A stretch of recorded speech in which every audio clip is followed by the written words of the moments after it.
माँ, कितनी रात हो गई है। पिताजी अभी तक काम करके क्यों नहीं आए? अब तक तो उन्हें आ जाना चाहिए था। बेटा, परेशान मत हो, तेरे पिताजी आते ही होंगे। तब तक तुम दोनों खाना खा लो। माँ, मैं तब तक खाना नहीं खाऊंगा जब तक पिताजी नहीं आते। आज पिताजी ने मुझसे वादा किया था कि वह मेरे लिए मिठाई लेकर आएंगे। भैया, फिर तो मैं भी तुम्हारे साथ मिठाई खाऊंगी। दोनों बच्चों की बात सुनकर काव्या कहती है, आदित्य, तू एक काम कर, सुनीता अम्मा को बुला ला। ठीक है माँ, मैं अभी बुलाकर लाता हूँ। फिर आदित्य सुनीता अम्मा के घर चला जाता है। कुछ ही देर में आदित्य सुनीता अम्मा को बुला लाता है। काव्या बेटा, क्या हुआ? तू इतनी परेशान क्यों है? अम्मा, न जाने आज सुबह से मेरा दिल बहुत घबरा रहा है। कहीं भी मन नहीं लग रहा और अभी तक कबीर भी नहीं आए हैं। हर रोज तो 6 बजे ही आ जाते थे, लेकिन आज अभी तक नहीं आए। न जाने वह कहाँ रह गए। बेटी, तू परेशान मत हो, कबीर आता ही होगा। किसी जरूरी काम की वजह से देर हो गई होगी। अम्मा, जब तक आदित्य के पिताजी नहीं आ जाते, आप यहीं मेरे पास रहो। आप मुझसे बात करती रहोगी तो मेरा मन लग जाएगा। यूं ही कुछ देर बीत जाती है, लेकिन कबीर का कुछ अता पता नहीं था। अब काव्या की चिंता और भी बढ़ती जा रही थी। सुनीता अम्मा को भी अब कबीर की फिक्र होने लगी थी। काव्या बार बार दरवाजे की ओर देख रही थी। तभी काव्या को दरवाजा खटखटाने की आवाज आती है। काव्या सोचती है कि कबीर आ गया है।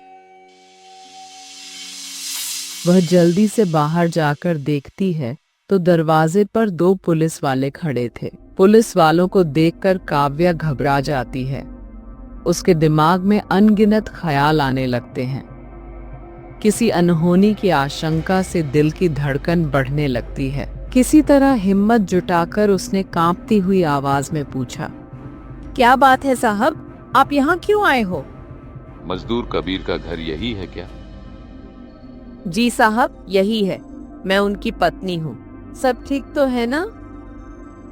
आपके पति की मृत्यु हो गई है। वह सामान लेकर सीढ़ी पर चढ़ रहे थे। अचानक उनका संतुलन बिगड़ा और उनका पैर फिसल गया, जिसकी वजह से वह नीचे आकर गिरे और उनकी मृत्यु हो गई। काव्या ने जैसे ही अपने पति की मौत की खबर सुनी, उसके पैरों तले जमीन खिसक गई। दिल धक धक करने लगा और शरीर सुन्न पड़ गया। काव्या की आंखों के सामने अंधेरा छा गया। वह कांपने लगी। उसकी आंखों में आंसू भर गए। सारी दुनिया जैसे एक पल में उजड़ गई। दिल की धड़कन थम सी गई। उसका शरीर अचानक बेजान सा हो गया, जैसे कोई शक्ति उसके अंदर से खत्म हो गई हो। उसकी सांसें उखड़ने लगी और वह उस दर्द से भर गई जिसे वह कभी महसूस नहीं कर सकती थी। उसकी दुनिया एक पल में टूटकर बिखर गई। तभी सुनीता अम्मा आ गई। पुलिस को देखकर वह काव्या से पूछने लगी, क्या हुआ काव्या? तू रो क्यों रही है और ये पुलिस वाले क्यों आए हैं? फिर पुलिस वाले सुनीता अम्मा को सारी बात बताकर चले जाते हैं। बेटी, सब्र से काम लो।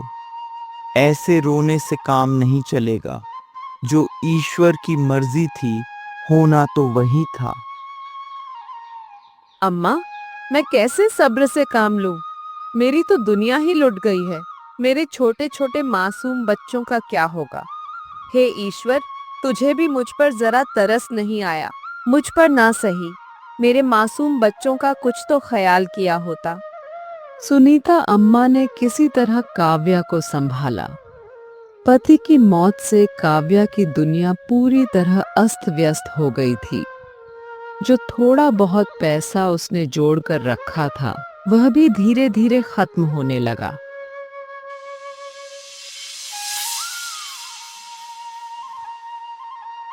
एक दिन काव्या सोचने लगती है। अब तो घर में कुछ भी नहीं बचा। जो जमा पूंजी थी वो भी सब खत्म हो गई। इस तरह घर कैसे चलेगा? जीवन का गुजारा कैसे होगा?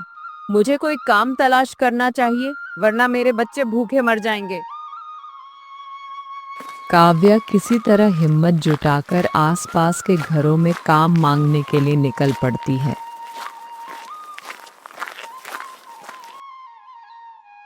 मेम साहब, मुझे काम की बहुत जरूरत है। अगर आपको किसी काम वाले की आवश्यकता हो तो मैं आपके घर में काम कर सकती हूँ। मुझे माफ कीजिए, लेकिन आप तो गर्भवती हैं। इस हालत में काम करना आपके लिए ठीक नहीं होगा। लेकिन मेम साहब, मुझे काम की बहुत जरूरत है। आपका बड़ा एहसान होगा अगर आप मुझे काम पर रख लेंगी। बहन, तुम खुद ही देखो तुम कितनी कमजोर हो।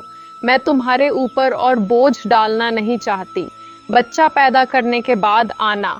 तुम्हें अभी आराम की जरूरत है। घर पर रहकर आराम करो। इतना कहकर वह औरत अपने घर के अंदर चली जाती है। बेचारी काव्या बेबस सी हिम्मत जुटाकर बहुत से घरों में काम मांगने के लिए जाती है, लेकिन हर कोई गर्भवती होने के कारण उसे काम देने से मना कर देता है। हताश और निराश होकर काव्या अपने घर लौट जाती है।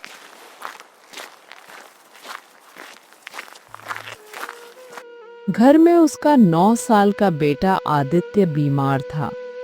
बुखार में तपता आदित्य चारपाई पर पड़ा था। उसकी मासूम आंखों में एक दर्द झलक रहा था। बेचारी काव्या के पास आदित्य की दवा खरीदने के भी पैसे नहीं थे।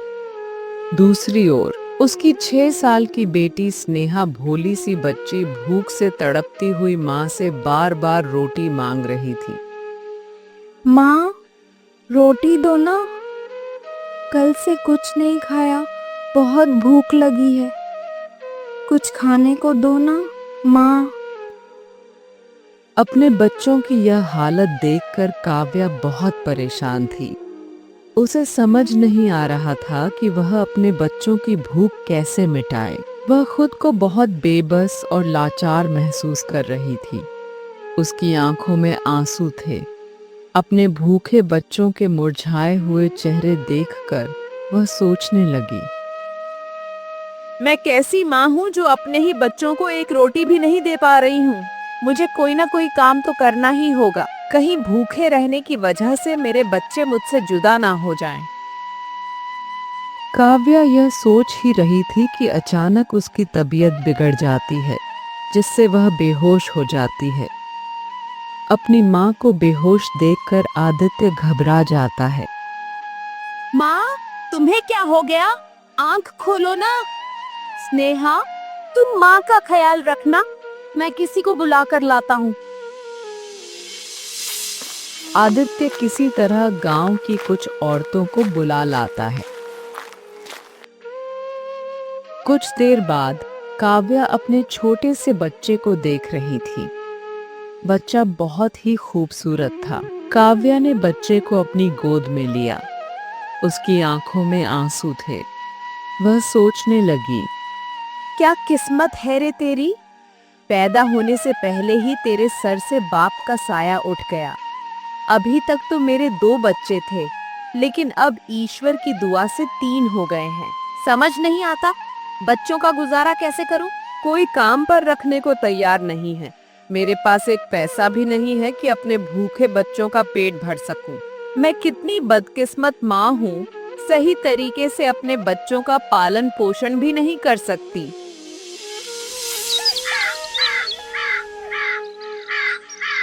फिर काव्या किसी तरह हिम्मत जुटाकर पड़ोस के लोगों से मदद मांगने निकल पड़ी। उसे उम्मीद थी कि शायद पड़ोस के लोग उसकी मदद कर देंगे। उसने घर का दरवाजा खटखटाया। अंदर से एक महिला आई। हालत तो देख अपनी, खुद का पेट तो पाल नहीं सकती और 3-3 अब बच्चे पैदा कर लिए। मैं क्या करूं तेरी मदद? जाकर कोई काम कर, ऐसे मांगने से गुजारा नहीं होगा। उस महिला की बात सुनकर काव्या के चेहरे पर शर्मिंदगी छा गई, लेकिन बेचारी क्या करती। मजबूर थी, इसलिए कुछ कह ना सकी। उसने सिर्फ इतना कहा, बहन, मैं भिखारी नहीं हूँ। मैंने काम बहुत तलाश किया, लेकिन किसी ने मुझे काम नहीं दिया। मेरे बच्चे भूख से तड़प रहे हैं। बस बच्चों के लिए एक वक्त का खाना दे दो। लेकिन उस महिला ने काव्या की एक न सुनी और उसकी मदद करने से इनकार कर दिया। फिर काव्या बहुत से घरों में मदद मांगने गई, लेकिन किसी ने उसकी मदद नहीं की। हर जगह उसे धुतकारा गया। हर कोई उसे उसकी गरीबी और मजबूरी का ताना मारता रहा। हर जगह ठोकरें ही नसीब हो रही थीं। बेचारी थक हार कर अपने घर की ओर चल पड़ी और सोचने लगी। थक कर खाली हाथ वापस अपने घर लौट आई। जब वह घर पहुंची तो हैरान रह गई। उसे अपनी आंखों पर यकीन नहीं हुआ। उसने देखा कि उसके बच्चों के सामने ढेर सारा खाना रखा था। कुछ समय पहले भूख से तड़पते बच्चे अब जी भरकर खाना खा रहे थे। यह देखकर उसकी आंखों में एक चमक और चेहरे पर खुशी आ गई।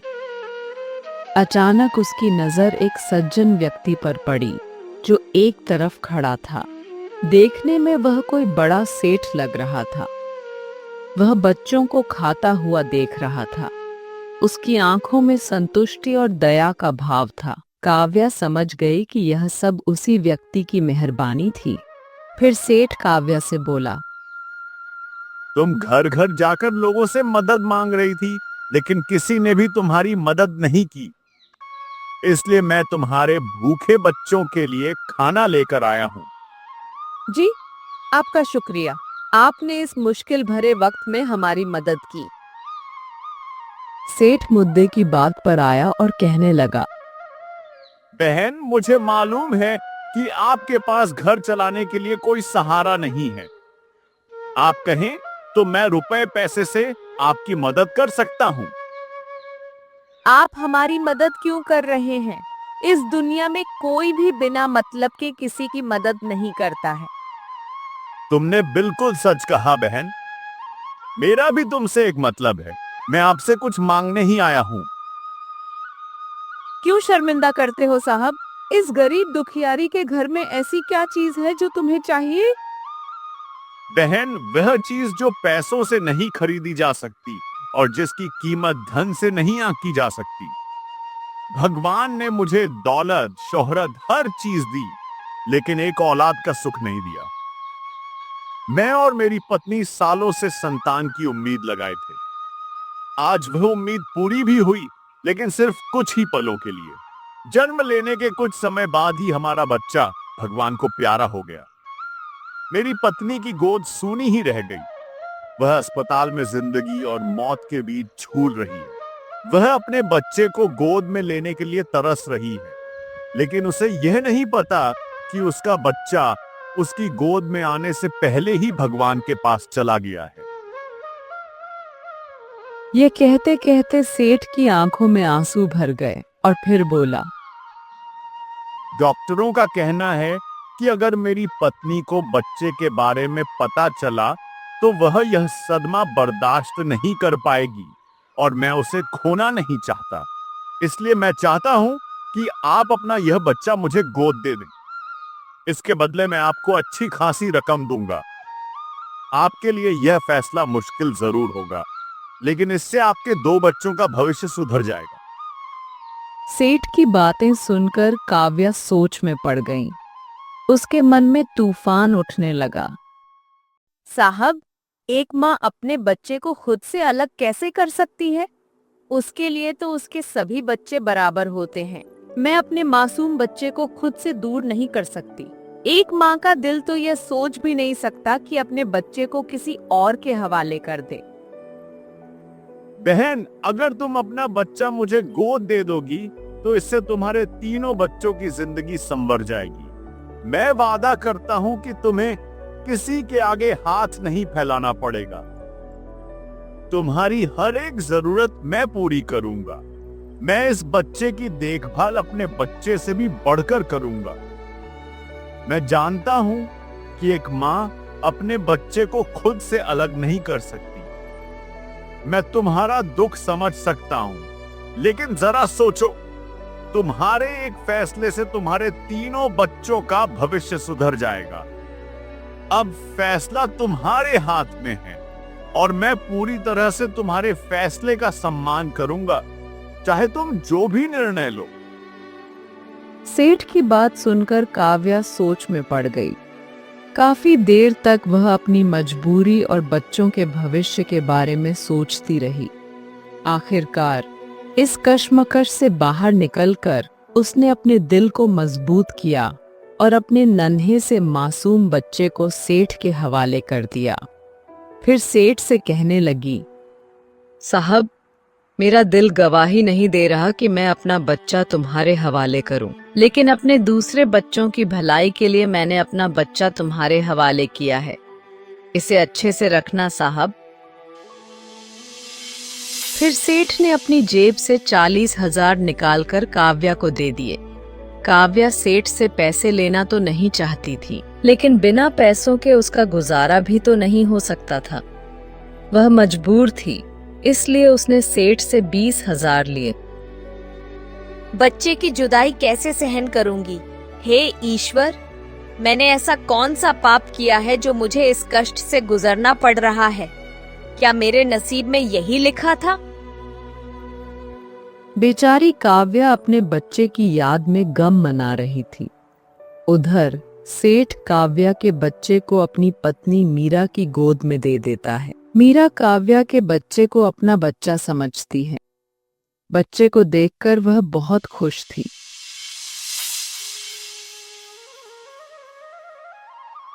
कुछ ही दिनों में मीरा ठीक हो जाती है। सेठ उस बच्चे का नाम नयन रखता है। अब मीरा दिन रात उस नन्हे मासूम बच्चे की देखभाल में इतनी व्यस्त रहती है कि खुद का भी ख्याल रखना भूल जाती है। उसकी तो जैसे दुनिया ही रोशन हो गई थी। लेकिन दूसरी ओर काव्या अपने बच्चे से बिछड़ने के दर्द में तड़प रही थी।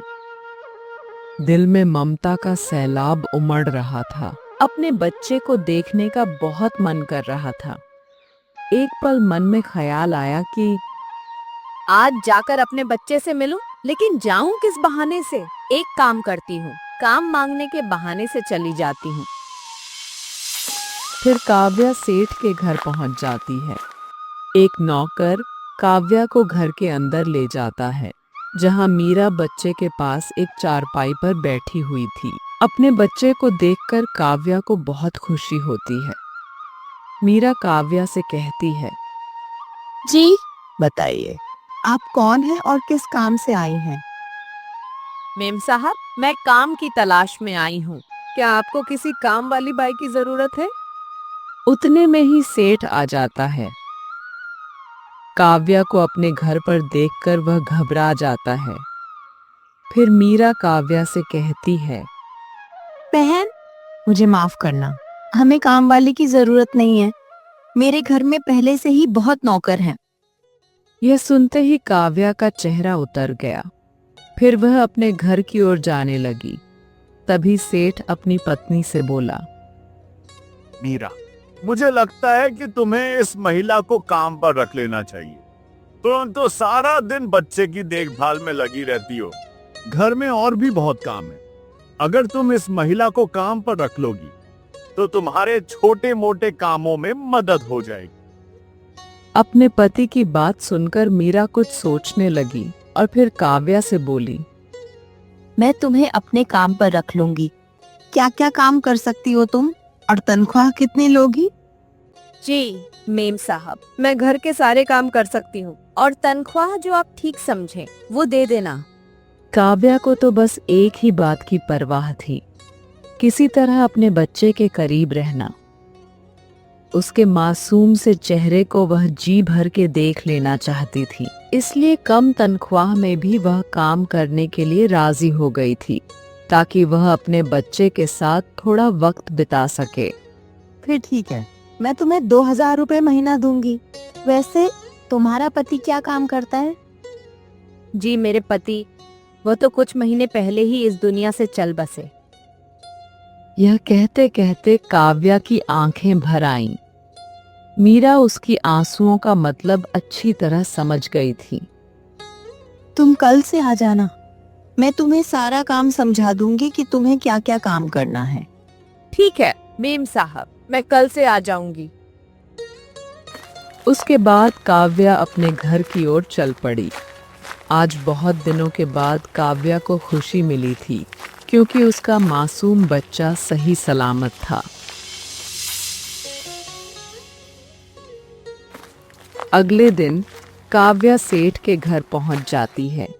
तभी उसकी नजर अपने बच्चे पर पड़ती है तो उसके दिल में ममता की लहरें उठने लगती हैं और उसकी आंखों में आंसू आ जाते हैं। उसका दिल तड़प उठता है और वह सोचने लगती है, हे ईश्वर, अपने बच्चे के इतने करीब होकर भी मैं उसे गले नहीं लगा सकती। देखो तो सही, कितना सुंदर लग रहा है, जैसे चांद का टुकड़ा हो। काव्या दूर खड़ी अपने बच्चे को मुस्कुराते हुए देख रही थी। वह मन ही मन ईश्वर को धन्यवाद कर रही थी कि बच्चा भले ही उसकी गोद में नहीं है, लेकिन खुश और सुरक्षित है और उसे किसी चीज की कमी नहीं है। एक दिन काव्या का दिल बार बार मचल रहा था कि वह अपने बच्चे को गोद में उठाए, उसे कसकर अपने सीने से लगाए और उस पर अपनी सारी ममता लुटा दे। पिछले कुछ दिनों से वह अपने बेटे को पास से देखती तो थी, लेकिन उसे गोद में लेने का साहस नहीं कर पा रही थी। सेठ के घर में नौकर चाकर तो बहुत थे, लेकिन मीरा को किसी पर भरोसा नहीं था। वह खुद ही बच्चे की हर छोटी बड़ी बात का ख्याल रखती थी, ताकि बच्चे की सुरक्षा में किसी भी प्रकार की कमी न आए। और जब मीरा को कहीं जाना होता या वह नहीं होती थी, तो वह कमला बहन पर बच्चे की जिम्मेदारी सौंप कर जाती थी। लेकिन आज कमला बहन भी नहीं आई थी, इसलिए वह काव्या से बोली, काव्या, मैं नहाने जा रही हूँ, कुछ देर में आ जाऊंगी। जब तक तुम मेरे बच्चे का ख्याल रखना। यह बात सुनते ही जैसे काव्या का चेहरा खिल उठा। वह बड़े उत्साह से बच्चे के पास जाकर बैठ गई। छोटे नयन ने अपनी प्यारी आंखों से काव्या की ओर देखा। उसका मासूम भोला सा चेहरा देखकर काव्या की आंखें भर आईं। उसने कमरे के चारों ओर नजर दौड़ाई, फिर दरवाजे की ओर देखा, यह सुनिश्चित करने के लिए कि कहीं मीरा आ तो नहीं रही। फिर नयन को उठाकर अपने सीने से लगा लिया और बाहों में जकड़ लिया। उसकी ममता का एहसास पाकर बच्चा खिलखिलाकर हंस पड़ा। कितना प्यारा है रे तू, काश मैं तुझे हमेशा अपने पास रख पाती। दिल तो चाहता है कि तुझे लेकर यहाँ से भाग जाऊं और ऐसी जगह ले जाऊं जहाँ कोई तुझे मुझसे अलग ना कर पाए। काव्या बच्चे पर अपनी ममता उड़ेल ही रही थी कि दूसरी ओर कमरे के दरवाजे पर खड़ी मीरा ने यह सारा दृश्य देख लिया। थोड़ी देर वह उसे यह सब करते हुए देखती रही, फिर उसका चेहरा गुस्से से लाल हो गया और वह चीखते हुए बोली, ये सब क्या है काव्या? तुमसे बच्चे को गोदी में उठाने के लिए किसने कहा था? मैंने तुमसे सिर्फ बच्चे के पास बैठने को कहा था, ना कि उसे गोदी में उठाकर चूमने के लिए। मीरा की कड़कड़ाती आवाज सुनकर काव्या सहम गई और तुरंत नयन को वापस चारपाई पर लेटा दिया। उसके चेहरे पर डर और पश्चाताप का भाव था। कांपती हुई आवाज में बोली, मेम साहब, मुझे माफ कर दीजिए, बच्चा रो रहा था इसलिए गोद में उठा लिया था। बस अब हमें तुम्हारी इस घर में कोई जरूरत नहीं है। मैं आज ही तुम्हारा हिसाब कर देती हूँ। पर निकल जाओ मेरे घर से और दोबारा कभी अपनी सूरत मत दिखाना। फिर मीरा ने काव्या को उसके 2 महीने की तनख्वाह देकर घर से बाहर निकाल दिया। काव्या की आंखों से आंसू बहने लगे। एक पल को तो उसके दिल में आया कि चिल्लाकर सब सच बता दे कि नयन उसी का खून है, उसने ही उसे 9 महीने अपनी कोख में रखा। लेकिन वह मजबूर थी। हालात ने मानो उसकी आवाज को दफन कर दिया था। आंखों में ममता का समंदर और दर्द का सैलाब लिए वह अपने घर चली आई।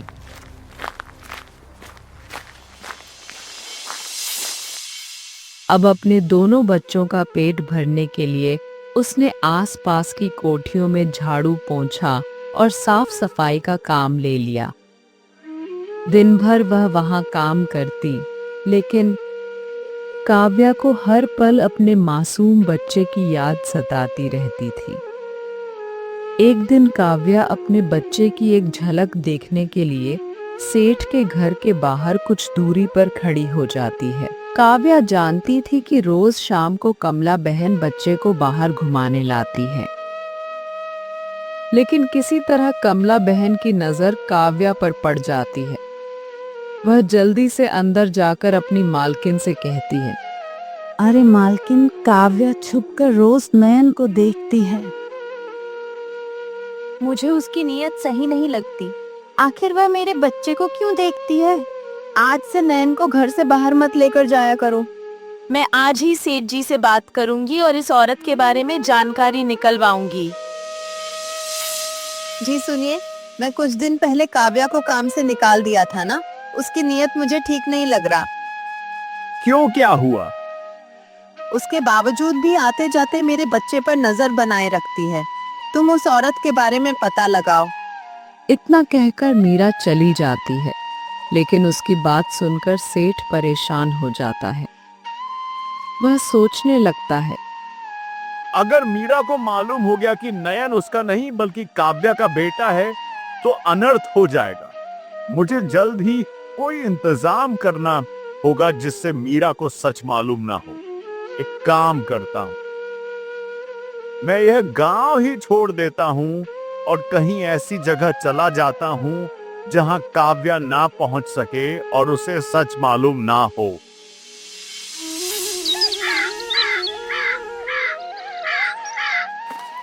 अगले दिन जब काव्या सारे दिन का काम करके शाम को घर लौटी तो उसके बच्चों ने उसे बताया, माँ, आज वही अंकल आए थे जो एक बार हमारे लिए खाना लाए थे। वह मुझे एक लिफाफा देकर गए और कह रहे थे कि इसे अपनी माँ को दे देना। फिर आदित्य वह लिफाफा अपनी माँ को दे देता है। काव्या लिफाफा खोलकर देखती है तो उसमें 50,000 रुपए थे। यह देखकर काव्या सोचने लगती है, आखिर सेठ जी मुझे इतने सारे पैसे देकर क्यों गए हैं? क्या वह यह पैसे मेरे बच्चे के भविष्य संवारने के लिए देकर गए हैं या फिर कोई और बात है? मुझे एक बार सेठ जी से मिलना चाहिए, तभी सच का पता चलेगा कि आखिर बात क्या। अगले दिन जब काव्या सेठ से मिलने उसके घर पहुंची तो वहां कोई भी नहीं था। फिर उसने सेठ के एक पड़ोसी से मालूम किया तो उसने बताया, बहन, वह कल रात को ही अपने पूरे परिवार के साथ कहीं दूर चले गए हैं। शायद किसी और शहर में जाकर बस गए हैं। यह सुनते ही काव्या के दिल की धड़कन रुक गई। उसके चारों तरफ एक अजीब सी खामोशी छा गई। पूरे घर का यूं अचानक चले जाना थी और सेठ की तरफ से बिना कुछ बताए इतनी बड़ी रकम भेज देना। इन सब बातों का मतलब साफ था। सेठ ने उसके बेटे को हमेशा के लिए उसकी जिंदगी से दूर कर दिया था। जिस बच्चे का चेहरा देखने के लिए वह हमेशा तड़पती रहती थी, आज वह बच्चा उसकी जिंदगी से हमेशा के लिए बहुत दूर जा चुका था। शायद उसकी तकदीर में यही लिखा था। यह सोचकर उसने खुद को तसल्ली दी। अब उसके पास पैसे थे तो वह अपने दोनों बच्चों की अच्छी तरह परवरिश करने लगती है। यूं ही 20 साल बीत जाते हैं। इन 20 सालों में बहुत कुछ बदल गया था।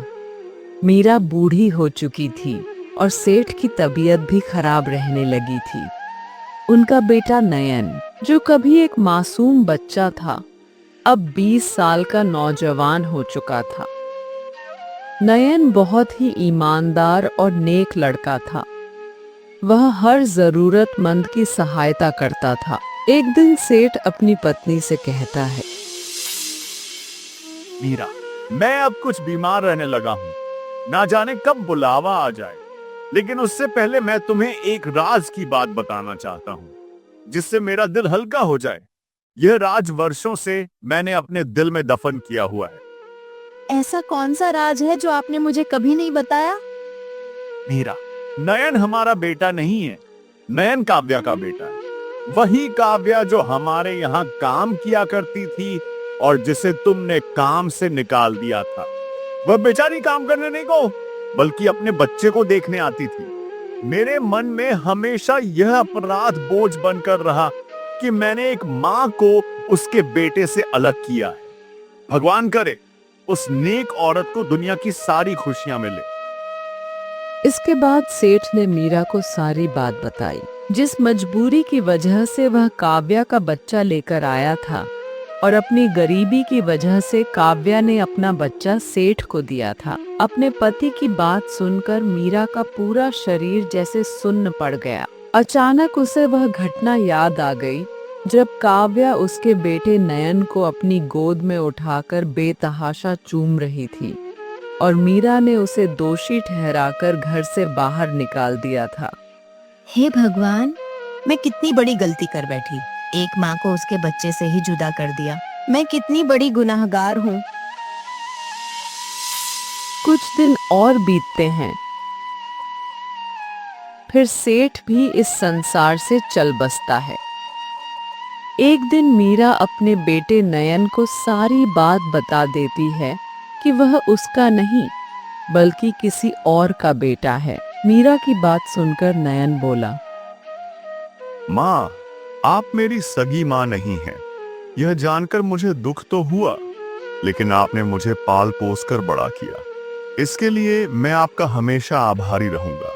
अब मैं अपनी असली माँ काव्या को खोजकर उनसे मिलना चाहता हूँ। मीरा ने नयन की बात का समर्थन किया और उसे काव्या को खोजने में मदद करने का वादा किया। बेटा, वह गांव में मिलेगी। पहले हम भी उसी गांव में रहते थे। अगले दिन सुबह नयन अपनी माँ मीरा के साथ काव्या के घर पहुंच जाता है, लेकिन वहां उन्हें कोई और ही मिलता है। यहाँ काव्या नाम की एक औरत रहती थी। क्या वह अब भी इसी घर में रहती है? वह बेचारी इस घर को बेचकर यहाँ से चली गई। कोई नहीं जानता कि वह कहाँ गई है। बेचारी का जीवन ही दुखों का दूसरा नाम था।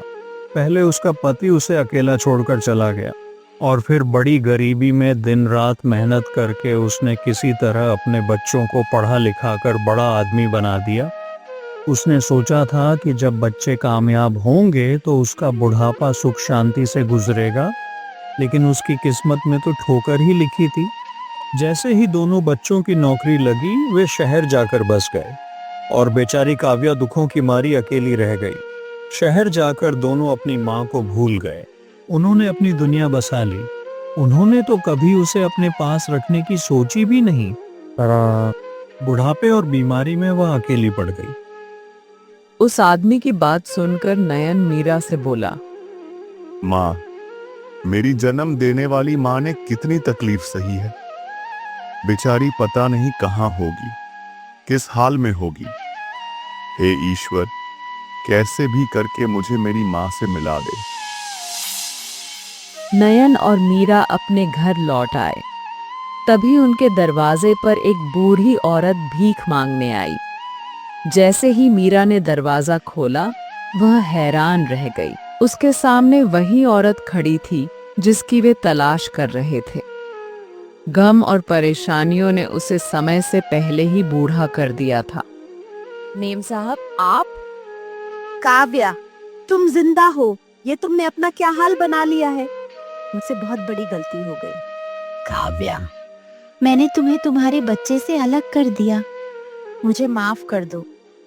मेम साहब, आप माफी क्यों मांगती हैं? मेरी तकदीर में जो लिखा था वह तो होना ही था। मेरा बेटा कहाँ है? मेम साहब, मुझे एक बार उससे मिलना है। अब तो वह बहुत बड़ा हो गया होगा। तभी नयन आ जाता है और काव्या से कहता है, माँ, मैं हूँ आपका बेटा। माँ सुनते ही काव्या के कमजोर शरीर में अचानक जान आ गई। वह बहुत देर तक नयन को देखती रही और फिर बोली, कितना बड़ा हो गया है रे तू। तेरी याद में मैंने एक एक दिन बड़ी मुश्किल से काटा है।